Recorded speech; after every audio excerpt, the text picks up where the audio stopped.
तो चलिए, मध्य प्रदेश के साथ साथ अब कर्नाटक बीजेपी में भी बवाल शुरू है। कर्नाटक में भी बगावत हो गई है। आपको बता दें कि बीजेपी मध्य प्रदेश की इकाई में भी बगावत हो चुकी है।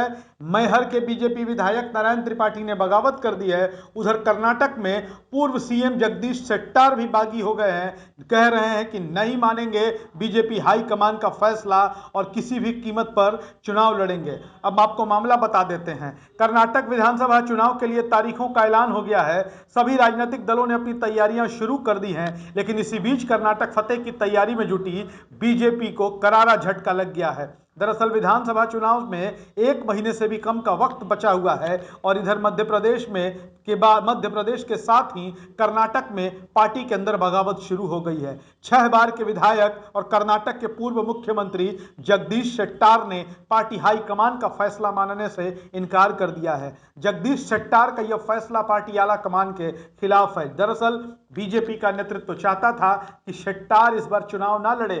शेट्टार कर्नाटक के सीएम रह चुके हैं। बीजेपी हाईकमान ने इसके लिए जगदीश शेट्टार से इस बात की घोषणा करने के लिए कहा था कि वो इस बार चुनाव नहीं लड़ेंगे, लेकिन शेट्टार ने ऐसा करने से इनकार कर दिया। शेट्टार ने मीडिया से बातचीत के दौरान खुलासा करते हुए कहा कि पार्टी आला कमान ने उन्हें आखिरी समय में आगामी चुनाव नहीं लड़ने के लिए कहा था।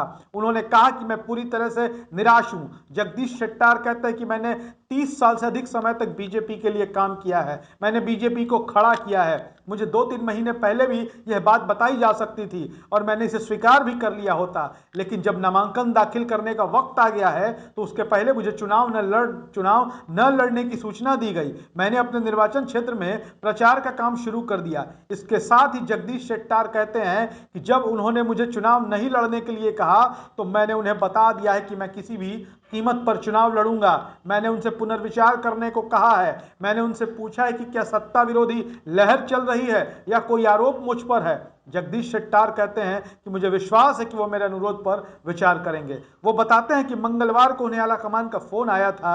उन्होंने कहा कि विधानसभा क्षेत्र के सर्वे भाजपा की लहर का संकेत है। राजनीति में मेरा कोई काला निशान नहीं है। मैं पार्टी के प्रति वफादार रहा हूं और मुझे लगता है कि वफादारी एक समस्या में बदल गई है। आपको बता दें कि पिछले विधानसभा के चुनाव में, यानी कि जब वर्ष 2018 में विधानसभा के चुनाव हुए थे, तो जगदीश शेट्टार हुबली धारवाड़ विधायक क्षेत्र से विधायक चुने गए थे।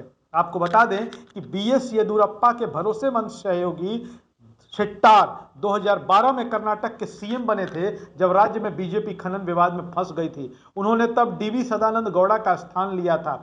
जगदीश शेट्टार की राजनीतिक कद को आप इसी से भांप सकते हैं कि वो कर्नाटक के मुख्यमंत्री रहने के साथ ही कर्नाटक विधानसभा में विपक्ष के नेता भी रह चुके हैं। इतना ही नहीं, जगदीश शेट्टार का परिवार 5 दशकों से जनसंघ से जुड़ा रहा, आरएसएस का काम करता रहा। उनके भाई प्रदीप शेट्टार एमएलसी हैं। उनके चाचा सदाशिव शेट्टार हुबली से विधायक थे। उनके पिता एसएस शेट्टार को हुबली धारवाड़ नगर निगम के मेयर के रूप में चुना गया था। आपको बता दें कि लगभग दो दशकों से हुबली धारवाड़ जिले की राजनीति पर जगदीश शेट्टार की जबरदस्त पकड़ रही है। आपको बता दें कि कर्नाटक में 10 मई को विधानसभा चुनाव के तहत मतदान होना है। 23 मई को नतीजे आएंगे। कांग्रेस और बीजेपी के बीच सीधी टक्कर मानी जा रही है। वहीं जनता दल सेकुलर भी त्रिकोणीय मुकाबले को बनाती हुई नजर आ रही है। भूषण ज्वेलर्स, अनमोल रिश्तों के लिए।